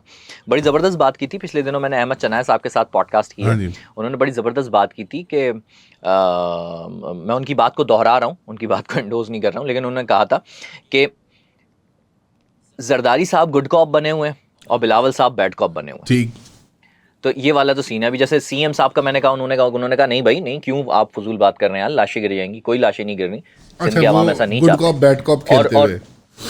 हाँ जी, और दूसरा सईद गनी साहब का कल बयान आया, सीएम साहब का ये बयान है, सईद गनी साहब का बयान आया कि भाई कि डीजी आईएसपीआर का तो काम ही नहीं है सूबे बनाना। तो बड़ी ज़बरदस्त मैं एक पोस्ट पढ़ रहा था कि वो डीजी आईएसपीआर के बाकी सारे काम भी गिनवाए हुए थे कि उनका ये भी काम नहीं था, उनका ये भी काम नहीं था, उनका ये भी काम नहीं था, लेकिन उन्होंने किया। अब सूबे बनाने पे कह रहे हैं अब उनका काम नहीं है। नहीं, तो वो बड़ी जो ज़बरदस्त बात है। बल्कि एक और बयान आया था सर, वो जीबी इलेक्शन के अंदर खामोश थी पीपल्स पार्टी, और फिर जब कश्मीर में इलेक्शन हुआ तो एकदम से शोर मचाने लग गई। बिलावल साहब ने तकरीरें शुरू कर दी कि ये धांधली हो रही है और ये हो रहा है और वो हो रहा है। वो तो सर जीतने पे क्यों शोर मचाते? नहीं, जीबी में तो जब जीते थे ना, हाँ, लेकिन सर वो इंटरफेरेंस से तो नहीं मसला ना, मसला तो हमें जिताओ, उन्हें हरवाओ। तो सर इस खेल के अंदर अब देखें ना, ये कामयाबी किसके हाथ आती है, किसका मुकद्दर बनती है, नून लीग पीपल्स पार्टी या दोनों ही नहीं? ये सवाल है ना, ये बेसिकली ये टसल हो रही है। मैं आपसे समझना ये चाह रहा हूँ सर कि देखें, बातें ये होती हैं कि ये बातें होती हैं, ऐसे तज्जियाकार कह रहे हैं कि सिंध जो है वो पीपल्स पार्टी जो है वो महदूद हो जाएगी सिंध तक, ठीक है, और अगर ऐसा बनता है, एडमिनिस्ट्रेटिव यूनिट्स बनते हैं या, तो पीपल्स पार्टी महदूद हो जाएगी। उधर नून लीग जो है वो लाहौर तक महदूद हो जाएगी। तीसरा, पीटीआई ने जो है वो हिमायत कर दी है सूबों की या एडमिनिस्ट्रेटिव यूनिट्स की। तो क्या इस नए नक्शे पर, ये जो मुल्क का अगर एक नया नक्शा बनता है 33 सूबों के साथ, तो उसमें कोई नई जमातें भी सामने आ रही हैं? जैसे आपने कहा जी, कौम परस्त जमातें जो है वो आगे आ जाएंगी। बिल्कुल, आपने देखे ना जो वो हमारी आपके बरादरी के जो सहाफ़ी हैं, क्या नाम है उनका, उनको वो हर जगह चले जाते हैं, इकरारुल हसन साहब, उनसे भी तो वो जमात बनाने की कोशिश करवा रहे हैं ना। और जिस तरह खाकान अब्बासी साहब और मिफ्ता साहब ने कहाँ मरी, कहाँ कराची, किनको मिला के उन्होंने को पार्टी बनाई है, वो एक प्रोग्रेसिव टाइप ज़रा पढ़े लिखे लोगों की जमात वो एक बनाना चाह रहे हैं, जो जिसकी नजरियाती बुनियादें इतनी कुछ मजबूत नहीं है, बट उसकी एक जनरल गुड गवर्नेंस और ये सब, जैसे एक नई नून लीग फॉर नए दौर की नून लीग, जैसे वो इस तरह की पार्टी बनाना चाह रहे हैं, या नए दौर की पीपल्स पार्टी है, वो नजरियाती उसके अंदर एहसास बहुत कम है, आपको कोई इतनी कोई नजरियाती बात नज़र भी नहीं आती। हाँ, तो या गुड गवर्नेंस और ये काम धंधे वाली पार्टियाँ होंगी, या लिसानी कौमी पार्टियाँ होंगी और ज़्यादा बनाएंगे, ये मकसद है उनका। लेकिन मैनेजमेंट के एतबार से मुझे कोई मेजर इम्प्रूवमेंट्स नज़र नहीं होते हुए आ नहीं रही बिकॉज ये जो मैनेजमेंट चेंज नहीं होगी, मतलब क्या नहीं, बस सिर्फ मतलब चेहरे चेंज हो जाएंगे, सर, लोगों का भला कैसे होगा? चलाने वाले लोग तो वही है ना सर, सिस्टम को आगे आलाकार 100 हो जाए, लेकिन चलाने वाले तो वही हैं, और जितना पहले चला रहे थे उस तरह बाद में भी चलाएंगे। नहीं, मैं इसको एक एग्जांपल से समझता हूँ। सर मैं थिंग चला रहा हूँ, ठीक है, मैं एक थिंग को हेड कर रहा हूँ, मेरे नीचे जो है वो इतने बंदे हैं, इतने डिपार्टमेंट अब मैं अलग अलग डिपार्टमेंट हैं, उन अलग अलग डिपार्टमेंट्स के अलग हेड बनाए हुए हैं। क्रिएटिव डिपार्टमेंट का हेड अलग है, कंटेंट डिपार्टमेंट का हेड अलग है, उसके अलावा जो जितने भी डिपार्टमेंट तमाम हमने हेड्स अलग बनाए हुए हैं। अब उनको मैं कंट्रोल कर रहा हूँ। अब अगर नीचे कोई डिपार्टमेंट का हेड मसला कर रहा है और उससे नीचे का कोई बंदा मसला कर रहा है, और उसकी वजह से मेरा एक छोटी सी मिसाल लेते हैं, एक थंबनेल गलत चला जाता है, थंबनेल गलत चला गया, CTR आपका गलत आया, CTR नहीं आया, आप जो है वो लॉस, आपकी सारी मेहनत बैठ गई। तो सर ये तो नीचे वालों तक प्रॉब्लम है ना, सही तक तो बिल्कुल आप बात कर रहे हैं कि यार खाली ऊपर वाले गलत रहेंगे तो प्रॉब्लम रहेगी। मैं कह रहा हूँ अगर ऊपर वाला सही भी है तो नीचे जो एक अमले की गलती है, हमारे यहाँ तो निज़ाम तो इसी तरीका है ना, सिस्टम तो यही है ना जिसको कह रहे हैं कोलैप्स कर गया। नहीं, इत्तेफाक तो मैं यही कर रहा हूँ कि वो सिस्टम अभी इसमें, लेकिन सर एक एडेड चीज़ भी है ना, एक चीज़ जिसकी हम तैयारी काफ़ी देर से कर रहे हैं, smart city, smart jail, smart फलाना, स्मार्ट प्रोग्राम, ये IT इनेबल्ड सर्वेलेंस का निज़ाम जो बनाना चाह रहे हैं ना, वो बहुत इफ़ेक्टिव होगा। अटैम्प्ट्स इन्होंने बहुत किए हैं, पहले पेगासस ख़रीदा इजराइलियों के ज़रिए, वो प्राइम मिनिस्टर के फ़ोन पे भी डाला, हालांकि इसमें कितनी को अकल की बात है, दानिश की बात है, ये अल्लाह ही बेहतर जानता है। उसके बाद फायरवॉल ख़रीदी, वो नाकाम रही। ये IT इनेबल्ड सर्वेलेंस का निज़ाम बनाना चाहते हैं जहाँ 25 करोड़ को मैनेज किया जाए। इनकी थिंकिंग ये है कि छोटे छोटे ज़्यादा मैनेजेबल यूनिट्स अगर बना दिए जाएँ तो उस जो ग्रुप है जो उस लेट्स से करोड़ या 50 लाख के ऊपर मामूर है मैनेजमेंट के लिए, उसकी गिच्ची मरोड़ना आसान होगा। थिंकिंग ये है कि IT से और ये पंजाब में सारी टेस्टिंग पहले पंजाब में होती है बाय द वे। रात को 10 बजे दफ्तर बंद होंगे, होटल बंद होंगे, ये पंजाब में होता है। शादी हॉल में एक नहीं आधा खाना होगा, बच्चे 2 नहीं 1.5 होंगे, ये सब उल्टे सीधे कारनामे पहले पंजाब में होते हैं। और ये जो PTI ने भी हामी भरी है, PTI तो पार्टी एग्जिस्ट नहीं करती at this point PTI as a party exist नहीं करती, मतलब इट इज़ प्योरली एक मैनेज सी वो बेचारी एक, उसमें कोई एक आधा आंसर कहते हैं हम बागी हैं, वो कहते हैं नहीं हम बागी हैं, मतलब तमाम ग्रोह PTI के अंदर ये साबित करना चाह रहे हैं कि हम लॉयल हैं, बाकी सारे एजेंट हैं। जब एक पार्टी के अंदर ये सूरत हाल हो तो पार्टी तो नहीं रहेगी वो, ये है। PTI सिर्फ इमरान खान का नाम है, दैट्स ऑल। और अगर लोग उसमें कोई और दूसरा बंदा नहीं है सर, नहीं, वो सब ऐसे इस वक्त सिर्फ एक बोरोड एनर्जी के ऊपर चल रहे हैं। इनमें से कई होंगे जो मैं 1 मिनट में PTI की तरफ आ गया हूँ, मैं वापस सूबों पे आ रहा हूँ क्योंकि सूबों पे बड़ा इंपॉर्टेंट क्वेश्चन है। मैं पहले PTI वाला मामला क्लियर कर लूँ, फिर सूबों पे बड़ा इंपॉर्टेंट क्वेश्चन करना है, क्योंकि ना आपने जो बात की है उसमें कंट्रोल तो ठीक है, एक कंट्रोल की बात की आपने समझ में आने वाली, लेकिन इसमें क्या डेवलपमेंट भी छुपी हुई है या नहीं, ये सवाल मैंने आपसे करना है, अभी याद रखिएगा, मैं भूल जाता हूँ। मैं इस पे करेंगे, लेकिन पहले PTI पर आ गया ना, आपने जो जिक्र निकाल दिया।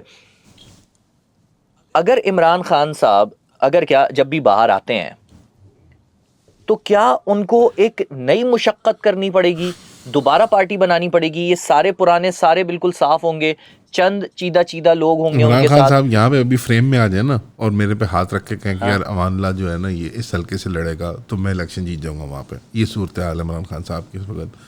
वो बिल्कुल ये अवामी साइकोलॉजी इस वक्त रहा है। हमारे यहाँ जनरली सिंपैथी वोट बहुत बड़ा होता है और anti state anti establishment vote बेहतर समझा जाता है। और मतलब I know many PTI fanatics जिन्होंने नून लीग को वोट डाला था PTI के पहले इलेक्शन में, क्योंकि PTI जो है वो रियासत के चहीते थे उस टाइम पे, मियाँ साहब को वोट डाला था। मैं कई लोगों को जानता हूँ ऐसे। हमारी कौम की साइकी भी अच्छी, पर Imran Khan larger than life character बन चुके हैं, अब वो अमर हो चुके हैं, वो उस कैटेगरी में आ चुके हैं लीडरशिप की, आप यूं करें वो करें। मतलब आप कह रहे हैं कि जैसे एक दौर था कि अल्ताफ हुसैन के लिए कहा जाता था कि जी खंबे को भी खड़ा कर देंगे तो उसको वोट मिल जाएगा। बिल्कुल बिल्कुल। मैं नहीं कहता कि वो क्लीन स्वीप करेंगे इलेक्शंस को, बट एक मेजोरिटी कंसेंसस वो अचीव कर सकते हैं पाकिस्तान के अंदर, बिल्कुल। लेकिन एक चीज़ और है ना सर, फिर तो इमरान खान पर और भारी जिम्मेदारी आ गई है बिल्कुल। कि वो जो बंदा रखें वो बड़ा ही नीट एंड क्लीन हो, क्योंकि इससे पहले जो उनका इमरान खान साहब का जो एक एक्सपीरियंस बुरा रहा है वो बंदे चुनने में ही रहा देखें है। इमरान खान साहब उनके अतराफ में जो बंदे थे उन्होंने ही इमरान उनको खान लेके साहब डूबे। ना एडमिनिस्ट्रेटर है ना मैनेजर है, ही इज़ अ स्टेट्समैन और वो एक पॉपुलर फिगर हेड है। एक जमहूरियत के अंदर ये बहुत ज़रूरी होता है, ये भी ज़रूरी होता है। ना वो पंजाब वाली एडमिन कर सकते हैं, ना वो पीपल्स पार्टी वाली वो जो आप कह रहे हैं जादूगिरी जानते हैं सियासत की। वो सिर्फ अपने आप में एक लार्जर दैन लाइफ कैरेक्टर हैं जो एक नेशनल आइडेंटिटी की पाकिस्तान से जुड़ गए हैं। वो हम उम्र हैं पाकिस्तान से, बल्कि आप समझ लें कि जिस तरह से पाकिस्तान डेवलप हुआ है उस तरह से इमरान खान डेवलप हुआ है। पाकिस्तान की लाइफ ब्लड क्रिकेट, मजहबी पॉस्चरिंग, हिंदुस्तान अफगानिस्तान की जंग, सोवियत जिहाद हो, मतलब he is everywhere in the cultural zeitgeist, यानी कल्चरल इमेजिनेशन में at every point in history आप उनको प्लेस कर सकते हैं कि यार ही वॉज देयर। बचपन में जमान पार्क, एचसन कॉलेज एक बड़ा हिस्सा पाकिस्तान के cultural, Lahore cultural capital Punjab का, पूरे पल के पाकिस्तान का कल्चरल कैपिटल एक किस्म का, रंगीनियाँ, फिल्में, ये सारा कुछ एक ज़माने में लाहौर से निकल रहा था। लाहौर और कराची हैं दो कल्चरल हब्स हमारे, Karachi being the cosmopolitan centre. तो आप उनको हर तरफ प्लेस कर सकते हैं पाकिस्तान की कल्चरल डेवलपमेंट उस पूरे फिनोमिनॉन के अंदर। तो उनके पास एक ये लास्ट चांस है एक नेशनल कंसेंसस वाला लीडर अचीव कर। इसके बाद नेशनल कंसेंसस का लीडर हमारी स्टेट कोई बनने नहीं देगी। हमारी रियासत बहुत डर गई है उस चीज़ से। अब वो वंस बिटन ट्वाइस शाय वाली चीज़ होती है। लोग कहते हैं शाहिद अफरीदी को बना देंगे, ये फिनोमिनन आप बना नहीं सकते। ये once in a lifetime, once in 100 years, ये लाइटनिंग इन अ बॉटल, ये वो लोटे में बिजली पकड़ने वाली बात होती है कि एक ही दफ़ा होता है ये 100 साल में, 150 साल में, 200 साल में। और ये once in a lifetime phenomenon था। अगर हमारी स्टेट में कोई गुड सेंस होगी तो इनको वो बाहर ला के एज ए स्टेट्समैन कौम को जोड़ेंगे उनके ज़रिए। और एडमिनिस्ट्रेटिव लेवल पे, मैनेजमेंट लेवल पे उनके लिए चॉइसेस मस्ट बी मेड। वो नहीं मैनेज कर सकते। मतलब बुज़दार को पंजाब पे लगाना मेरे ख्याल में ऐसा कुफरिया ऑलमोस्ट अमल, यानी ये ऑलमोस्ट टेंटेमाउंट कुफरिया अमल है कि आप एक सबसे बड़े पॉपुलस सूबे के अंदर आप बुज़दार जैसे निनकमपूप को लगा देते हैं। यानी कुफरिया से मुराद कुफर माफिक, यानी मिसल उसकी कि इतना बड़ा गुनाह कर दिया तुमने यार। और ये अमल क्यों किया? बिकॉज एडमिनिस्ट्रेटिवली वो स्किल नहीं जानते थे। उनके अंदर वो सियासी छोटापन था कि भाई मेरे से बड़ा कोई ना कदावर बन जाए। हालांकि चौधरी यहाँ यही था और क्या था। तो वरना बुनियादी तौर पर पंजाब मतलब did not deserve that kind of punishment and so on and so forth. लंबी तफसील है, मैं इसमें नहीं आता। और क्या इसी वजह से इमरान खान ने पंजाब से अपना वोटर खोया है? स्टार्ट में जी मौज़म भाई, मेरे दफ्तर में 2 लड़के टाइगर फोर्स के लोकल ऑर्गेनाइजर्स थे अपने महल्ले के। वो करते थे टाइगर फोर्स जो उनकी यूथ वो मोबिलाइजेशन फोर्स थी, और वो रैलीज में ले जाना, वो सब कुछ करना। By the end of his term I remember वो भरे लफ्ज़ों में दफ्तर में गालियाँ दे रहे थे इमरान खान को। 2-3 बार मैंने उनको मना किया कि यार ऐसे मत कहो, प्राइम मिनिस्टर है, गाली मत दो। लेकिन वो बहुत नाराज़ थे लोग पंजाब में, बिल्कुल थे। और उन्हीं की टाइगर फोर्स के लोग, हाँ, बहुत नाराज़ थे लोग। माली हालात ख़राब थे लोगों के। वो जो सारा बुज़दार की एक मिसमैनेजमेंट थी, मतलब कोई डेवलपमेंट का काम नहीं हुआ टाइम पे। वो एक दोबारा एक मतलब अजीब सी बात है, लेकिन लाहौर में, पंजाब के बड़े शहरों में कचरे को देख के लोग नाराज़ होते हैं कि भाई ये क्या हुआ, कचरा इकट्ठा हो गया। वो बुज़दार के ज़माने में तो गलियों की सफाई भी नहीं हो रही थी, जो बेसिक म्यूनिसिपैलिटी के काम होते हैं। मतलब टॉप डाउन एक अगर ढीला बॉस आए तो सब ढीले पड़ जाते हैं। तो छेड़ दिया आपने, मुझे छेड़ दिया। सॉरी यार, आई एम सॉरी। नहीं, आप ढीले नहीं हैं यार। नहीं, आपने मुझे कह दिया सर कि कचरे को देख के वहाँ लोग नाराज होते हैं। आप लोग तो जीने के आदी हो गए उसमें, कराची वाले नॉर्मलाइज हो गया। एक्चुअली बात है, मैंने कराची में भी ये 2-3 लोगों को कहा, मैंने प्रोग्राम में भी कहा कि आपको लड़ना पड़ेगा।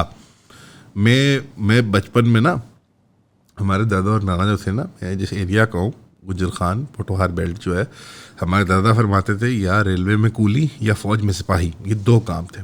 भाई आप उन लोगों के बच्चे हो जिन्होंने हमें पढ़ना लिखना सिखाया है, ठीक है ना, जिन्होंने दीन मज़हब सिखाया। यूपी से आने वाले लोग, और ये सब आप लोगों ने मुस्लिम लीग की बुनियाद डाली।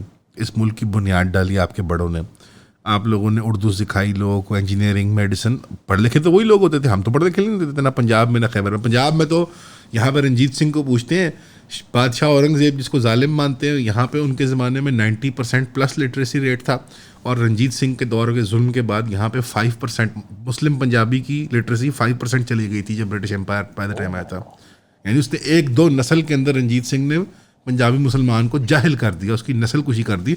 इसकी वजह से आज तक पंजाबी मुसलमान जाहिल हैं कि वो कहते हैं कि दोबारा के शायद हम रंजीत सिंह का मुजस्मा लगा दें या हम शेरशाह सूरी को गाली दें। ये सब झालते हैं आप देख रहे हैं आजकल मार्केट में जो आ रही हैं। तो वो मुहाजिर जो कौम है जो कराची की जीरो जान बनते हैं, बिहारी हों, बंगाली हों, यूपी वाले हों, दिल्ली वाले हों, मेमन हों, गुजरात, जो मर्जी हों, चूँकि आप दिल व जान है उस बैटरी का जो पाकिस्तान है, ठीक है, कराची यानी पारसी कम्युनिटी या कोई और हो, काइंड ऑफ आपकी रिस्पॉन्सिबिलिटी है कि आप मुंह तोड़ो इनका।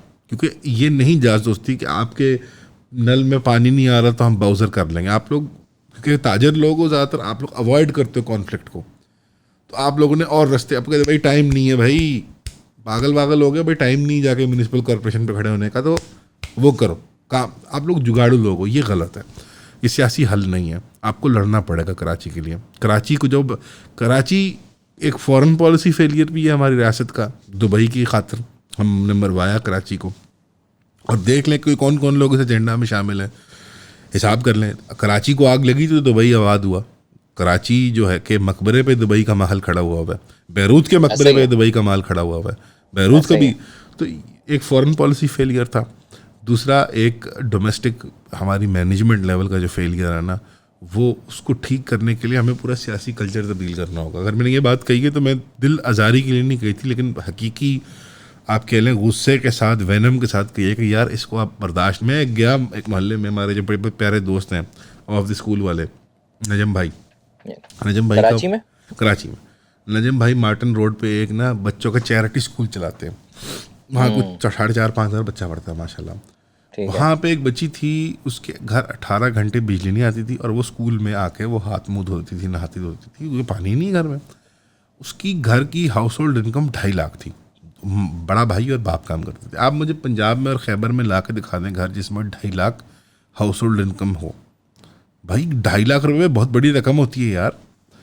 2 आदमी काम कर रहे हैं, 1 लाख कमा रहा है, 1.5 कमा रहा है। आप पंजाब में दिखा दें, खैबर में दिखा दें, इतनी को मजदूरी करता हो, 7 घंटे की ड्यूटी देता हो और 2.5 लाख 3 लाख लाता हो। इससे कम लाते हैं, लेकिन वो रहते हैं बादशाहों की तरह, आपके जो म्यूनिसिपल सर्विसेज के हालात हैं ना, वो एक टियर 2 टियर 3 सिटी की नहीं है पाकिस्तान के। और ये अनएक्सेप्टेबल है।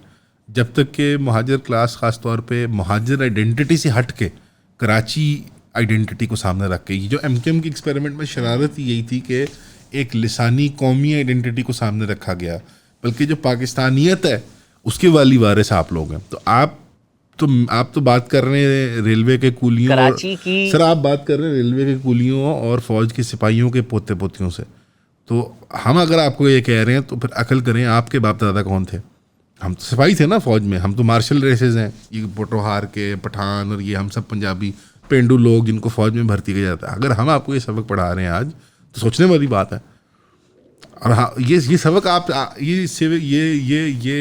ये जोश मलियाबादी, ये इकबाल, ये चले इकबाल पंजाबी से, बट ये सारे उर्दू की मीरास जो आप हमें दे रहे हैं, ये सब सिखा रहे हैं सबक, ये कुछ करना भी है ना इसका। मैंने एक बड़ी अच्छी बात सुनी थी कि कराची यतीम इसलिए क्यों हुआ, वो अहमद जावेद साहब कहते हैं। वो आप लोग एक अदीब हैं, हमारे यहाँ रहते हैं, लाहौर में अब रहते हैं, वो यूपी वाले हैं, अहमद जावेद साहब। बहुत बड़े शायर हैं, बहुत बड़े फ़लसफ़ी हैं, आलिम दीन भी हैं। जी जी। तो उन्होंने बड़ा अच्छा कहा कि इस कराची को जब पाया हमने तो इसको बिल्टअप किया हुआ था पारसियों ने ना, ये पारसियों ने बुनियाद डाली हुई थी कराची की। उसके अंदर हमारे में इतनी वो थी, अना थी कि हम झुक के उसके अंदर बीज ना बो पाए अपनायत का बीज बो देते हम, जो उर्दू बोलने वाले जो महाजरीन यहाँ पे आए थे।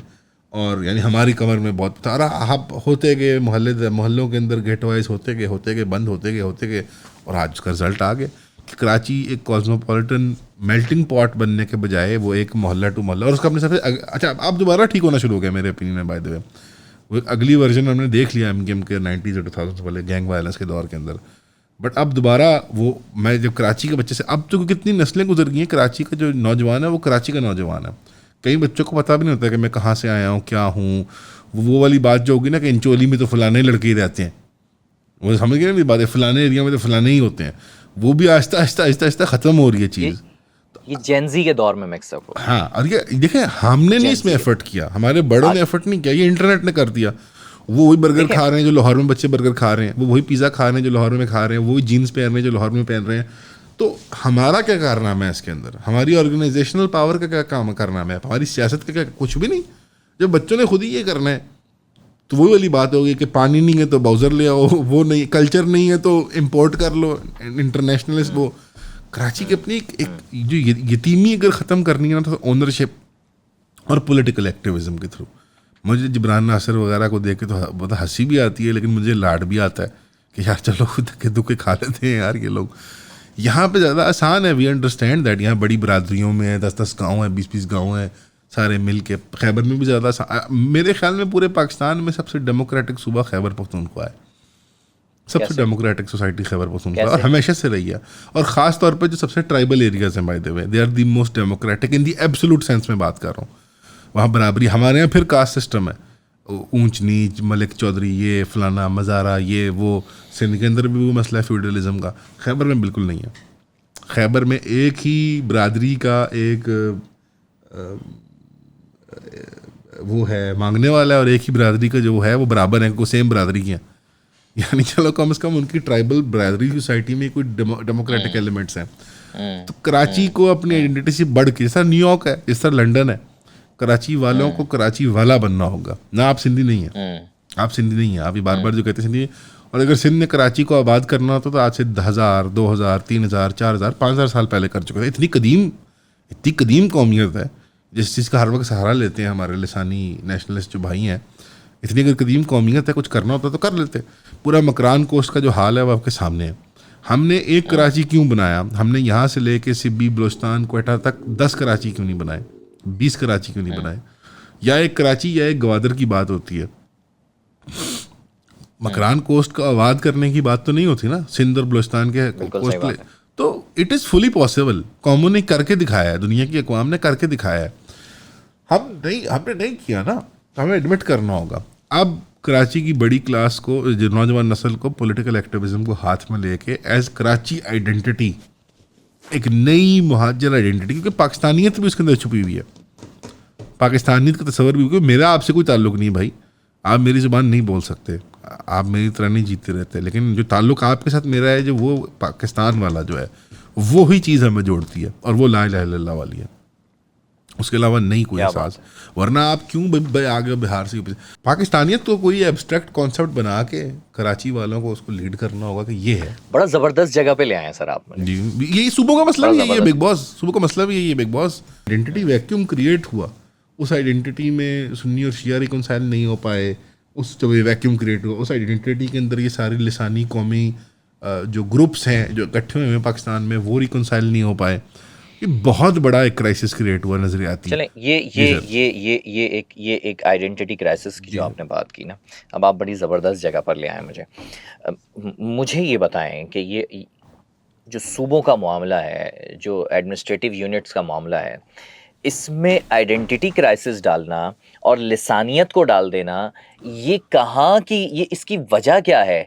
क्या सिर्फ इसकी वजह यही है, मैं और थोड़ा करीब चला जाता हूँ, क्या सिर्फ इसकी वजह यही है कि पॉलिटिकल पार्टीज़ को ऑक्सीजन मिलता रहे, या वजह कोई और भी है, या खुद हम इसकी वजह हैं कि जी हम आवाम जो है वो इसके अंदर खुद ही लिसानियत डाल रहे हैं कि नहीं जी हम तो नहीं, हम मुख्तलिफ प्रॉब्लम है, मल्टीपल लेयर्स हैं मौज़म भाई। एक तो ये पाकिस्तान सबसे बना है, हमारी जो एलीट लिबरल तबकात हैं बड़े शहरों के, उनकी सियासी क्लास के अंदर एक कराहत है, एक नफ़रत है पाकिस्तान के लिए शुरू से, डे वन से। इसमें एक कराहत, एक नफ़रत है हमारी एलीट को पाकिस्तान से, एक कॉन्सेप्ट ऑफ पाकिस्तान। किसको नफरत है? हमारी इंटेलेक्चुअल एलीट जो पाई जाती है पॉलिटिकल क्लासेस में। इंटेलेक्चुअल एलीट को मैंने बहुत से सियासतदानों के इंटरव्यू किए प्राइवेट में, जब भी मैंने उनसे कायद आज़म को आला अल्फाज में अच्छे लक़ब के साथ याद किया है, तो उनके मुंह पे एक बड़ी एक शरीर सी मुस्कुराहट ही आई है। जितने भी सियासतदान मैंने इंटरव्यू किया, जब मैं जितने भी कह रहा हूँ इल्ला ये माशाल्लाह कोई बड़े कोई जमात इस्लामी के कोई मजहबी आदमी हो या कोई एक आधा कोई इस तरह का नजरियाती टाइप आदमी हो नून लीग का या कोई एक्स नून लीग का, बाकी 99% वो जैसे कायद आज़म ही ठीक है, वो एक ज़रा एक उनके यहाँ कुछ सीक्रेट लतीफ़ा है जो मैं और आप नहीं जान सकते। तो एक पाकिस्तान के तसव्वुर से दूसरा पाकिस्तान में फेटिशाइज जिसको किया गया या रोमांटिसाइज किया गया वो नेहरू का हिंदुस्तान है, सेकुलर हिंदुस्तान का विजन। कायद आज़म के बारे में ड्राइंग रूम हो, बोट बेसन क्लब हो। जी सर। आप मतलब ये है कि आई एम सॉरी मैं आपको कट कर रहा हूँ, मुझे बिल्कुल अच्छा नहीं लग रहा कट करना, लेकिन आपने बड़ी ख़तरनाक कर दी है ना कि मतलब जो पॉलिटिशियंस जो सियासतदान हम पर हुक्मरानी कर रहे हैं, जिनका हमारे टैक्स का पैसा जिनके पास जा रहा है और जिस पर वो अयाशी कर रहे हैं, वो सियासतदान पाकिस्तान के वजूद से किराहियत रखते हैं अक्सर व बेशतर। और इसमें मैं आपको सिविल क्लास भी डाल देता हूँ। मिलिट्री क्लास आपको कम मिलती है क्योंकि ज़ाहिर बात उनका तो वजूद ही पाकिस्तान से लेके है, बट सिविल आपको ब्यूरोक्रेसी में भी पाया जाता है कि उनके यहाँ एक हंसी मजाक में। और अगेन आप आपका ये अंदाज़ है इंटरव्यू करने का, तो आप ऐसे एक्ट कर रहे हैं जैसे आपको इल्म नहीं इस बात का, लेकिन आपको पूरी तरह इदराक है कि एक कराहत है, एक नफरत है। कायद आज़म एट वर्स्ट। और ये आप उन लोगों की बात कर रहे हैं जो आजकल लड़ रहे हैं कि नहीं हम पाकिस्तान को तकसीम नहीं होने देंगे, हम सिंध को तकसीम नहीं होने देंगे, हम पंजाब को तकसीम नहीं, उन्हीं लोगों की बात कर रहे हैं आप। मैं बिल्कुल इसमें यही बात करता हूँ कि और ये मकबूल जान साहब बड़े एक मुतनाज़ कैरेक्टर हैं, लेकिन उनकी एक वो भी उम्र है उनकी माशाल्लाह, ये 70+ और वो ब्यूरोक्रेट रहे, 30-40 साल उन्होंने सर्विस किया, तो वो इस सारी क्लास को भी करीब से जानते हैं। और पंजाब में ख़ास तौर पे हमारा वो एक बलुस्तान में उनकी बड़ी पोस्टिंग रही है। तो मेरे उनसे ये बात हो रही थी तो कहने लगे कि यार ये ना पाकिस्तान के नक्शे में बात करोगे तो इसको यूँ कर दो, इसको वूँ कर दो, इस पर सब खुश होते हैं, लेकिन जो उनके सूबे का नक्शा ना वो खुदा ताला ने खुद खींचा हुआ है। वो एक खुदाई अताई एक जैसे तस्वुर है कि नहीं सिंध तो ऐसे ही था और ऐसे ही था और ऐसे ही रहेगा, यानी पंजाब ऐसे ही था या वैसे ही था। वो जैसे सूबा जो है ना, क्योंकि वो लास्ट बेस्टियन है। ये सारे लोग जो है इन्होंने स्टार्ट से लिसानी कौमी नेशनलिज्म को और पॉलिटिक्स को प्रेफर किया कि किसी सेंट्रल मुस्लिम अथॉरिटी के ज़रिए चलाया जाए पाकिस्तान को। और इसके अंदर भी एक तस्वर ये बन गया कि एक पंजाबी जो है या पंजाब जो है वो कोई बेनिफिशियल क्लास है। कुछ लिबरल या लेफ्ट का रेटरिक भी इसके अंदर शामिल कर दिया गया, कोई मार्क्सिस्ट सोशलिस्ट रेटरिक भी शामिल कर दिया गया कि पंजाबी कोई ख़ास क्लास है, कौम है जो गालिब। हालांकि आप सेंटर में जाएं तो हर किस्म का भंगश और पश्तून और ये बलोच और फलान सरदार और हर कोई मिलेगा। मैं जानना ये चाह रहा हूँ आपसे, मैं एंड की तरफ बढ़ता हूँ, जानना ये चाह रहा हूँ कि सर ये सूबे बनने से या एडमिनिस्ट्रेटिव यूनिट बनने से क्या ये जो लिसानियत की लानत है ये हमारे मुल्क से खत्म होगी? नहीं, और बढ़ेगी सर। अरे और बढ़ेगी, लेकिन क्यों? जब आप पंजाब में ही आपके 10-12 सूबे होंगे या एडमिनिस्ट्रेटिव यूनिट होंगे तो आप तो फिर बट गए ना, यानी बट नहीं गए, बट भी गलत कह दिया मैंने, ये तो बट तो वो लोग कहते हैं कि जी बट गए या तकसीम हो गए, फिर तो आप एक एडमिनिस्ट्रेटिव तौर पर बिल्कुल। हाँ सर, आइडियली तो खत्म होनी चाहिए, मुझे लगता है बढ़ेगी, बिकॉज जो इन्वेस्टेड क्लास है ना, जितने इन्वेस्टेड इंटरेस्ट ग्रुप्स हैं वो इतनी आसानी से जाने नहीं देंगे इस चीज़ को, वो शरारत तो करेंगे सर। ऑटोनमी ये अब हम नहीं इसको बर्दाश्त करते, मजहबी इजहार, सियासी इजहार ये ख़तरनाक हो चुका हुआ है। तो शायद इसको हासिल करने के लिए एटमाइज़ करना ज़रूरी है। कंफ्यूजिंग है, मैं भी इत्तेफाक करता हूँ, आप इत्तेफाक करते हैं कि सिंपल नहीं है ये मामला, या आपको बड़ा सिंपल नज़र आता है, ब्लैक एंड वाइट? देखें, अगर आप मुझसे ये सवाल करेंगे तो मेरी नज़र में वाकई बादियुन नज़र में तो सिंपल नहीं है, लेकिन सिंपल बनाने वालों के लिए तो बहुत सिंपल है ना सर। देखिए बड़े बड़े काम उन्होंने तो सिंपल तरीके से कर लिए हैं। अगर वो कह रहे हैं कि नहीं जी करना है, अगर वो कह रहे हैं, आई डोंट नो, लेकिन अगर वो कह रहे हैं जी करना है, हाँ जी, तो फिर तो सर फिर तो बड़े सिंपल तरीके से हो जाएगा ना। आप देखें ना कितनी जल्दी ये बहस 20 दिनों में पार्लियामेंट में आ गई है। जी सर। सर ये मामला तो 1956 से चल रहा था ना, अगर देखा जाए तो। जी सर। 1956 के बाद से ही सूबे की कराची, बिलखुसूस कराची सूबे की बहस तो चली रही थी। देखिए वो लड़ने वाला तपड़ तो, लेकिन उसके बाद बंद हो गई। लड़ने वाला तपड़ तो नहीं है अब किसी में, लड़ाई बड़ाई तो कोई नहीं होती। हाँ जी, लड़ाई बड़ाई तो कोई नहीं होती। आपकी बात से मैं एग्री करता हूँ कि they can pull it off if they want to, they can pull it off, I agree with you. ठीक है सर, फिर फाइनल यही है कि पॉडकास्ट को हम एंड करते हैं। इस मेरे ख्याल है मैं मान अगर जाता आपको हूँ, मेरी थोड़ी सी गुफ्तगू कंफ्यूजिंग थी बिकॉज मुझे खुद बहुत मतलब वो नाक वाक बंद है, तो मैं बड़ी मुश्किल से सोच के बोल रहा हूँ, लेकिन अगर कहीं मैंने नहीं कोई सर गलत बात की आपने तो माजूद इतने चाहता हूँ। नहीं माजरत की बात नहीं है। आपने इतनी अगर आपका ये नाक बंद है और ये आपका जैम हुआ हुआ है, उसके बावजूद आपने इतनी ज़बरदस्त गुफ्तगू की है कि इतना इन्फॉर्म किया है, तो जैम माशाल्लाह ये खुले हुए में आप कितना करते। भाई कराची वालों के लेने का तरीका ही और है यार भाई, बेइज्जती की तुम लोग। अरे नहीं सर, लेकिन मैं ये बात है सही कि बात कह ये रहा हूँ। बात है कि मैं पता है क्या ऑब्वियसली मैं कहना क्या कराची चाह अगर रहा हूँ। अलग हो जाए, कराची अगर अलग हो जाए, और अगर मैनेजमेंट, यार कराची के 2-3 टुकड़े भी होने चाहिए, एक नहीं बड़ा चल सकता, 3-4 डिस्ट्रिक्ट होने चाहिए। मसला ये है कि हमारे यहाँ इसको ना पॉलिटिशियंस ले रहे हैं वोट बैंक के लिए कि नहीं जी जी हम जी सिंध तकसीम नहीं होने देंगे या हम कराची तकसीम नहीं होने देंगे। भाई अवाम के लिए क्या फला है, अवाम की किस में फला है, वो क्यों नहीं सोचते आप। हम सोसाइटी कैसे बिल्ड करेंगे। अब आप कराची में आए, आपको कचरा नज़र आया, वो इसलिए नज़र आया न सिर्फ एडमिनिस्ट्रेटिव हमारी बैड गवर्नेंस ही सिर्फ नहीं है, बल्कि यहाँ के लोग भी मुआशरती तौर पर बहुत ज़्यादा उनके अंदर जो है ना एक कहेंगे जी नॉर्मलाइज कर दिया है। मिसाल देता हूँ आपको छोटी सी। मैं अभी कुछ दिनों पहले एक शिप पर गया था, ऐसे ही ज़रा फैमिली के साथ ना गैदरिंग। सैर करने माशाल्लाह। तो हाँ जी, तो वो चीज़ें जो है ना, वो जैसे कोई जूस पी लिया, कुछ पी लिया, तो आपने पीने के बाद कहाँ फेंकना है। अब मेरे बच्चे अल्हम्दुलिल्लाह, चूंकि मैं सिखाता हूँ उनको, तो वो डस्टबिन ढूंढ रहे थे। माशाल्लाह सही है, 5 साल का बच्चा है, लेकिन वो डस्टबिन ढूंढ रहा था। उसको वो नहीं है कि जी समंदर में फेंकना है। अब वो उसने देखा बड़े लोग समंदर में फेंक रहे हैं, तो उसने बोला नहीं नहीं बेटा, समंदर में नहीं फेंकना है आपने। आप उनसे पूछें कि कहाँ पर है डस्टबिन, तो फिर उन्होंने बताया वो कैप्टन के रूम में जो है वो डस्टबिन रखा हुआ था, और वहाँ पे उसने जाकर ड्रॉप किया। सर हम ये नहीं सिखाते हैं, हम ये सिखाते नहीं है, हमारा प्रॉब्लम है।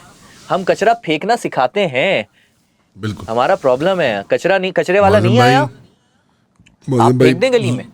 जुल्म की बात यह है कि आपके पास समंदर है और आप लोग वहाँ बीच का वो माहौल नहीं बना पाए, तो हाय अगर हाय इसको हाय हाय अगर इसको सूबे काटने में, मुझे बड़ा शौक है, मैं बड़े शौक से समंदर में नहाने वाला आदमी हूँ। अगर आप इस सूबे को काट के 3 में 4 में 10 टुकड़ों में कर दें, अगर बीच साफ कर देंगे ना, तो जो निज़ाम चाहिए कर लो यार, मुझे नहाने का क्या है यार बात है। समंदर में।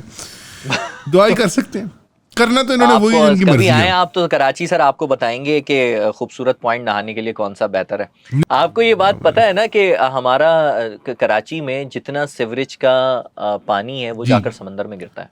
जी और बिल्कुल, वो वहां जेल में पर विदाउट ट्रीटमेंट सर। वहां पर पब्लिक प्राइवेट पार्टनरशिप के तहत एक मंसूबा बनना है, वो बन के नहीं दे रहा, जिसके तहत जो है वो साफ पानी जो है वो साफ होकर जाएगा।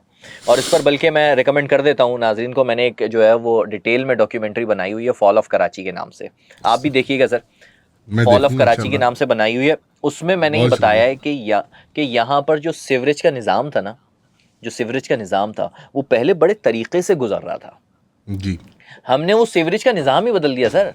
हमने लियारी नदी को और उसको यूज़ किया सीवरेज का निज़ाम गुजारने के लिए, जो हमारी नेचुरल हमारे पास झील थी, हमने झील को कन्वर्ट कर दिया नदियों में, नालों में। सर वो कौन सी जगह है वो, वेनिस है इटली जी में, वेनिस, जी बिल्कुल। वेनिस है ना सर, जहाँ पे जी वो सर। झील में कश्तियाँ चल। सर आप आते तो आपको बड़ा खूबसूरत मंजर नज़र आता कि घरों के साथ जो है वो कश्तियाँ चल रही हैं और आप झील में वहाँ से वहाँ जा रहे हैं। सर अभी हमने भी तो ठीक अपने हो हाथों, सकता है, अभी भी ठीक हो सकता है। अब तो आप मैं मसला देखा है आपको सर, मसाइल है ना। खौफ आता है कराची को देख के। दुआ करते हैं सर, और आपने वक्त दिया, बहुत शुक्रिया। मैं मार चाहता हूं, मैं सर और हिम्मत। आपने वक्त दिया, बहुत शुक्रिया। ऐसी हालत में आप जो है वो नहीं ये आप ये नहीं वो कोई जहनी इशारा ही हालत नहीं नहीं कर मेरी। सकते यार। यहाँ इशारा किया मैंने, ये गलत, ये किया, ये गलत, कौन सा इशारा करूं भाई ये नजले के भी लिए। गलत है, ये भी सर का यार आपने हमारा जो आदमी है, है। बहुत चले मेहरबानी थैंक यू सो मौजूद मच सर, है, बहुत थैंक यू बहुत सर। शुक्रिया। आखिर में दुआ ही कर सकते हैं कि बेहतर हो सब कुछ। Thank you so much.